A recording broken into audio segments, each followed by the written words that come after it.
Olá, meus amigos do YouTube, estamos começando com mais um Bom Dia Mercado nesse domingo à noite, dia 20 de fevereiro. Vou fazer junto com vocês o meu planejamento para essa segunda-feira, dia 21, onde temos predominantemente um campeonato italiano onde eu pretendo trabalhar, tá? Vou comentar com vocês como é que foi esse domingo, dos planejamentos que eu tinha, o que deu certo, o que deu errado, o que eu fiz bem, o que eu fiz mal. Fazer esse pequeno resumo antes da gente começar. Segunda-feira é um dia um pouco mais fraco, costuma ser a minha folga, mas como tem um jogo muito importante do Napoli, eu vou acabar por trabalhar, tá bom? Tô meio suado, acabei de voltar, apareceu uma jararaca ali na frente e os cachorros estavam dando sinal, eu tive que ali resolver o problema. É o ônus de morar na roça, vai acontecer, né? Então, felizmente todo mundo bem. Vamos lá então? Bom, vou começar com os jogos dos favoritos que eu tinha separado ontem. Primeiro comentar uma coisa com vocês, que a Betfair me mandou um e-mail hoje para avisar.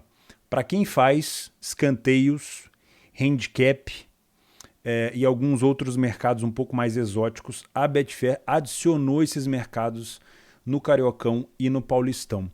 Isso é uma coisa muito legal e eu venho batendo, cada reunião que eu tenho com eles eu tento trazer esse tema, porque o mercado de escanteios ele vem sendo muito fomentado aqui no Brasil, é uma febre, todo mundo adora. Eu particularmente não o conheço, nunca trabalhei, principalmente por não ter na Betfair.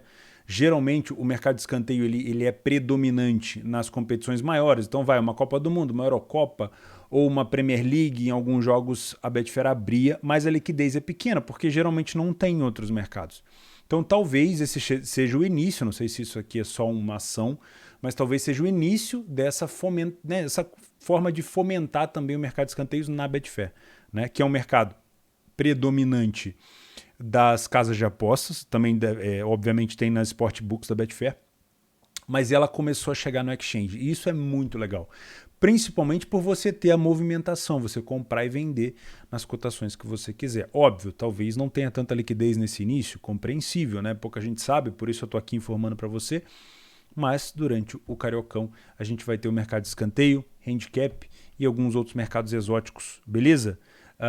E também, pelo que eu estou vendo aqui, disponíveis no Mineiro e Gauchão, ou seja, os estaduais, pelo visto, pode ser um teste que a Betfair está fazendo, tá bom? Então, se você faz escanteio, vale a pena dar uma olhada, tá? Quem confiou naquele ambas marcam da supercotação de ontem, de hoje, né, da Supercopa do Brasil, 2-2, jogaço com vários pênaltis perdidos na disputa de pênalti. O Galo se sagrou campeão da Supercopa do Brasil. E foi realmente um bom jogo para a gente começar o ano.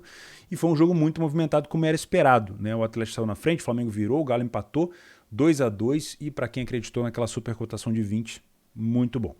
Beleza? Então vamos lá. Vamos começar com os back favoritos. Eu já escrevi um resumo no meu Telegram. Se você não me segue no Telegram, o link está aqui embaixo. Eu comentei que de todos os favoritos, nenhum me deu padrão para justificar uma entrada a favor. O Bahia começou completamente dormindo. O jogo do Rangers eu não do Rangers com um Dundee, são dois Dundees. Eu não consegui pegar o início, então não posso dizer se deu leitura ou não. O Celtic não me deu leitura que justificasse uma posição. O Sporting também não, estava um jogo bem truncado contra o Estoril. O goleiro do Estoril acabou falhando no primeiro gol.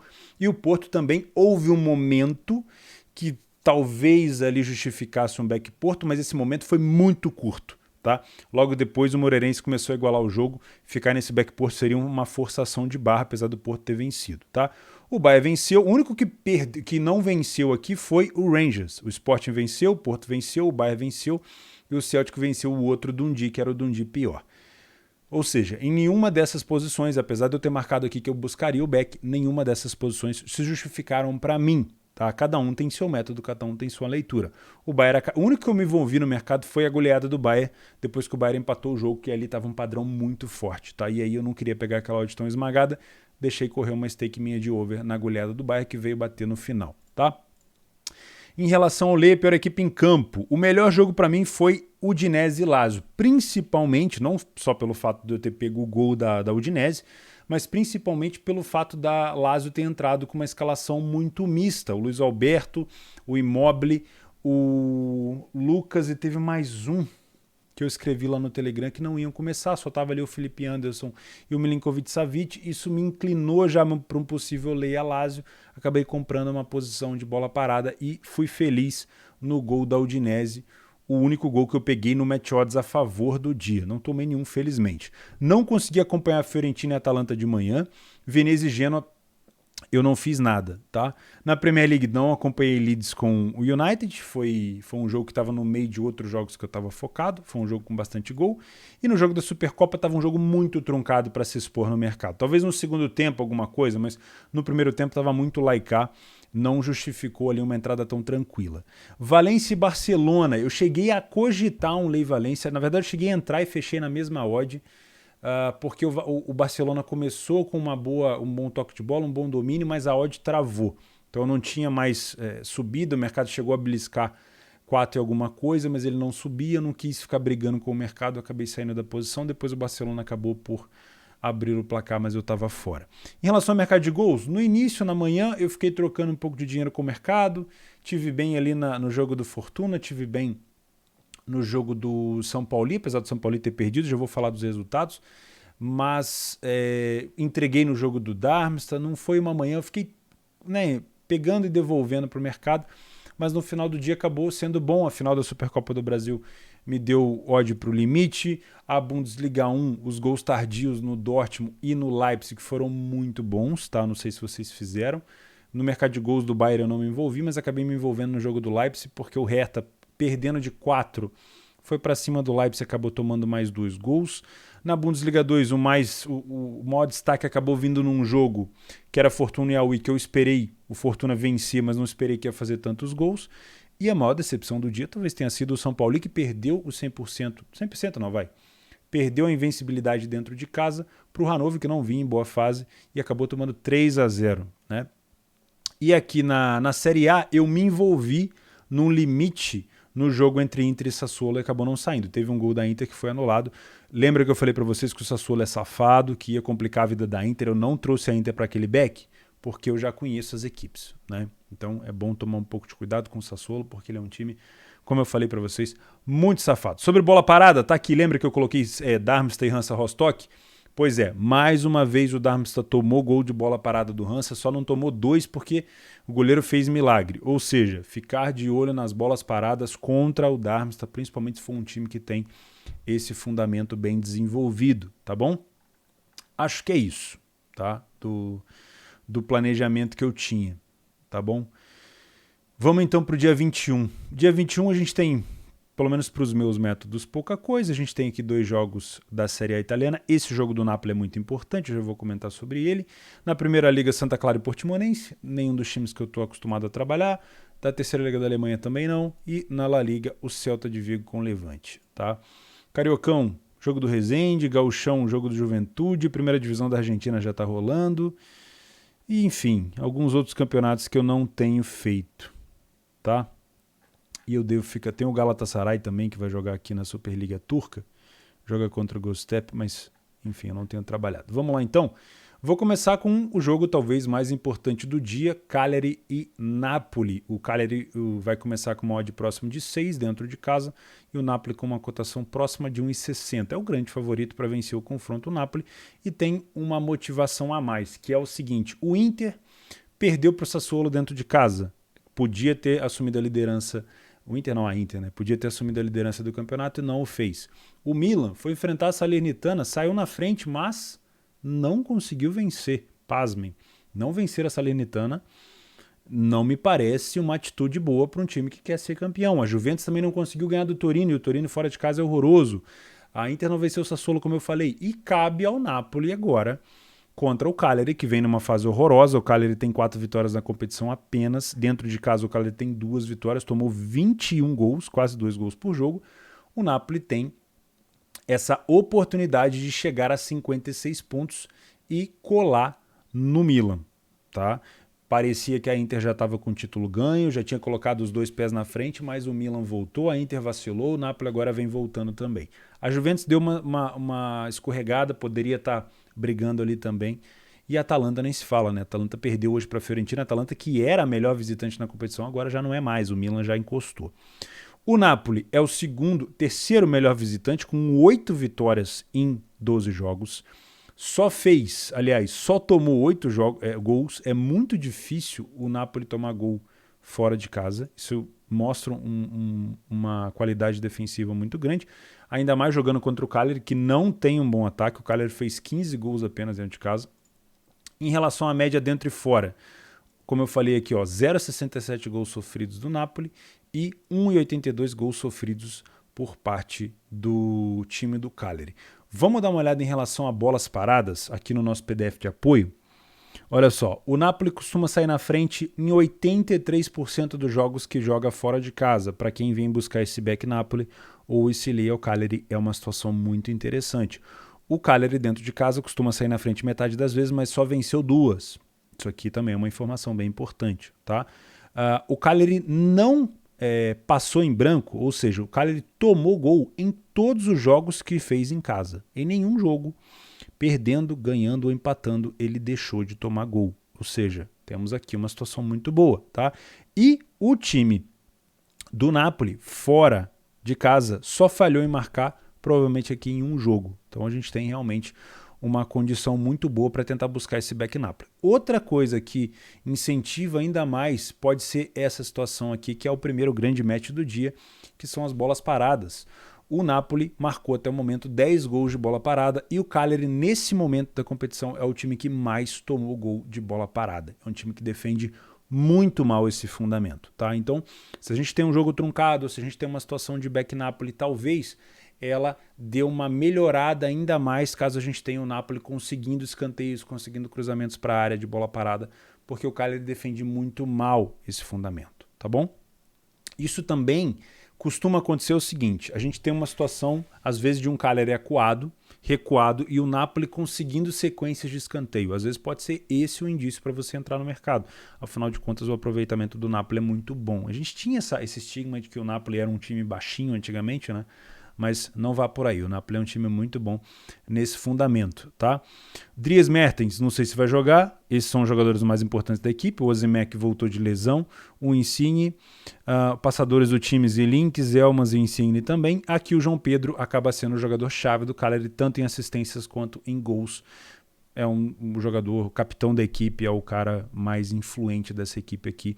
Então a primeira coisa que eu venho é marcar a possibilidade de buscar um back à equipe do Napoli, numa odd que já extrapola um pouco aqui os meus limites. Eu trabalho em back em odds um pouco mais baixas, mas eu vou esperar esse bom padrão do Napoli. Também vou marcar esse jogo aqui para bolas paradas, beleza?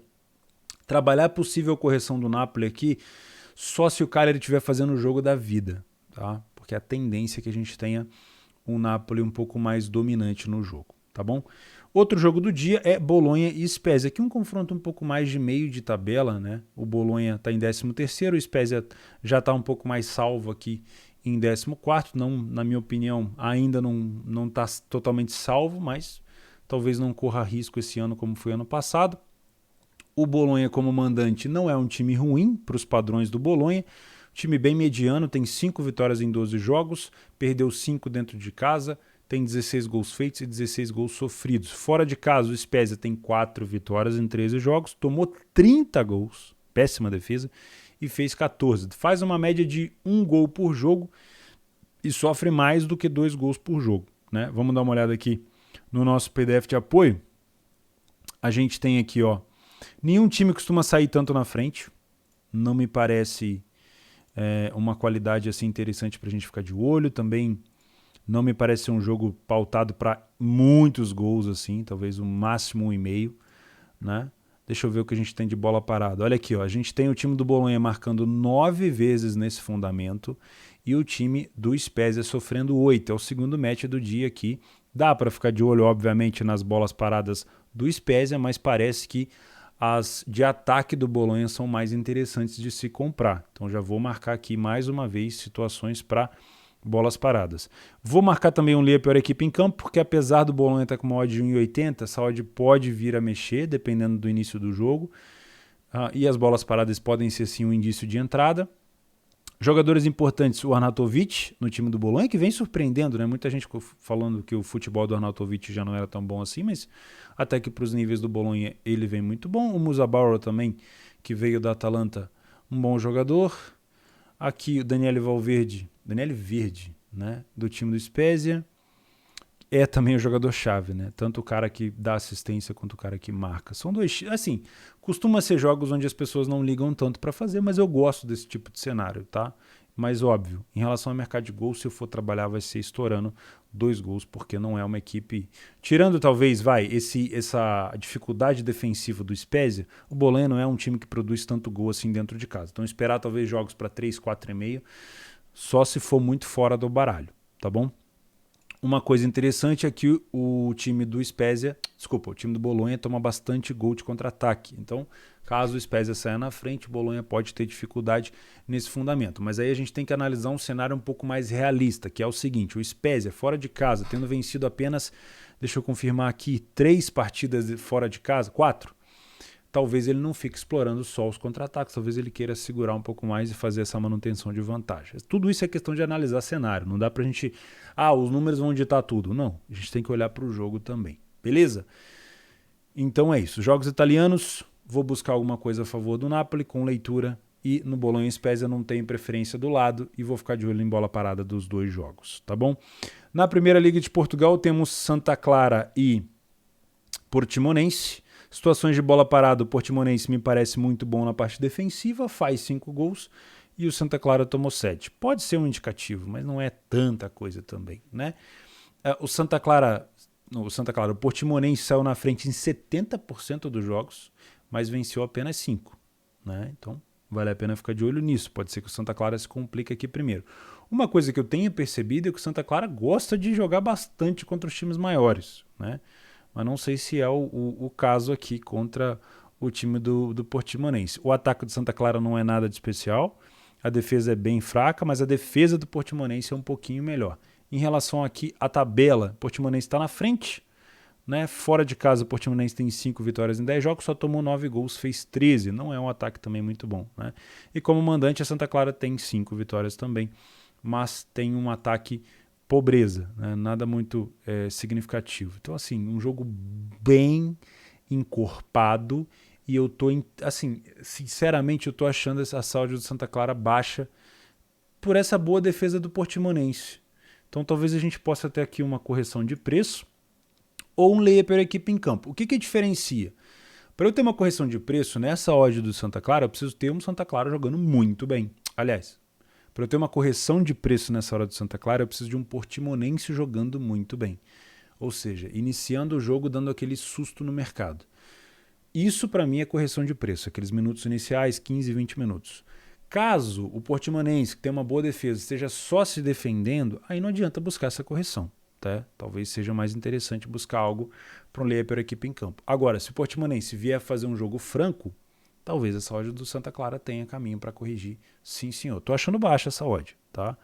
Para a posição dos times, para um ataque não tão bom do Santa Clara e para um bom visitante como o Portimonense, não me entendi essa odd tão baixa assim. Na La Liga, a gente tem Celta de Vigo e Levante. Muito tempo que eu não trabalho as duas equipes, mais de 1,60 para o Celta. O Levante não vem de vitória fora de casa? Não foi a primeira vitória do Levante fora de casa, não foi isso? Foi aqui, ó, venceu o Atlético de Madrid. Mas não vem em boa fase, mas venceu, né? E o Celta não perde desde o jogo contra a Sociedad, 8 de janeiro. Vitória contra o Sassuolo, empate contra o Sevilha, vitória contra o Rayo Vallecano. Vallecano fora de casa é muito mal. E um empate 0-0 com o Cádiz. Nos confrontos diretos, o Celta venceu 1-2, empatou 1, perdeu 2. Bem nivelado, né? Bem nivelado. Talvez seja realmente aqui a posição da tabela que está fazendo essa odd ficar tão baixa. Dentro de casa, o mandante Celta tem apenas 4 vitórias, fez 15 gols, tomou 15, nada de especial. E fora de casa, obviamente, o Levante ele é horroroso, mas talvez seja isso que justifica essa cotação. Podemos ter aqui uma correção de preço do Celta. O Celta precisa confirmar esse favoritismo. Se não confirmar, se o Levante estiver jogando bem, essa odd do Celta tem campo aqui, obviamente, para corrigir. Tá? Deixa eu ver se a gente tem alguma informação aqui essencial para esse jogo. Aqui precisa atualizar. O Levante já conseguiu vencer uma fora de casa. Eu atualizo esse PDF toda segunda-feira. Esse jogo do Levante foi no meio da semana. Quando é que foi esse jogo? Dia 16, né? Primeira marcar somente em 27% das vezes. nada muito especial também. Jogos sem sofrer gol fora de casa, o Levante tomou gol em todos os jogos. Tenho que atualizar, obviamente, que o jogo do Atlético ele não tomou. Tem uma defesa horrorosa, como dá para ver aqui, mas o ataque do Celta não é nada especial. Tá? Bolas paradas, olha aqui, talvez isso aqui seja um indicador interessante. Não que o Celta seja um excelente time de bola parada, mas o time do Levante é um dos que mais sofreu na competição nesse fundamento. Vale a pena, talvez, ficar de olho nisso. Eu vou marcar aqui também bolas paradas para ficar de olho a favor do Celta, que não é um bom marcador nesse fundamento, mas o Levante é muito mal. A gente tem aqui um indicativo, talvez, de um jogo para 1,5, estourando, né? O Iago Aspas continua sendo o jogador-chave aqui do time do Celta, não sei se ele vai jogar. Luiz Morales é o chave aqui no time do Levante. Eu acho que é isso, tá? Da terceira liga da Alemanha, o Magdeburg é o único time que eu tenho acompanhado. Perdão. É isso, meus amigos. Para mim, a segunda-feira de trabalho é isso daqui. O meu domingo eu tive que esticar um pouquinho mais, porque o sábado eu não consegui trabalhar, eu tive que viajar. Preciso tomar água. Foi um domingo normal, não tomei nenhum gol contra a posição, felizmente. Peguei só o gol da Udinese, troquei um pouco de dinheiro no mercado de gols, mas acabei com os gols tardios ficando um pouco no lucro. Acho que me arrependi de não ter feito o início do jogo do Sassuolo, tá? Porque eu fui almoçar, a gente tem que parar para comer, não adianta. Né? Algum jogo importante a gente vai perder, mas é isso. Domingo normal por aqui, espero que tenha sido bom para vocês. Eu vejo vocês na segunda-feira, ou no Leitura, ou no Telegram. E, obviamente, aqui à noite eu posto para vocês meu planejamento de terça-feira. Valeu? Obrigado pela companhia de sempre. Se você gostou do vídeo, como sempre, não esquece de se inscrever no canal, ativar as notificações. Deixar o like também ajuda bastante aqui nesse meu planejamento. Tenho feito mais à noite para conseguir comentar um pouco sobre os jogos do dia. Não é fácil gravar de noite, já são 8 horas. Aliás, já são quase 9. Ainda vou ter que fazer a capa do vídeo. Mas é muito bom poder comentar sobre o dia de trabalho, fica um pouco mais legal. Beleza? Conto com o seu like, com a sua inscrição e, óbvio, desejo a você uma excelente segunda-feira de trabalho. Um abração.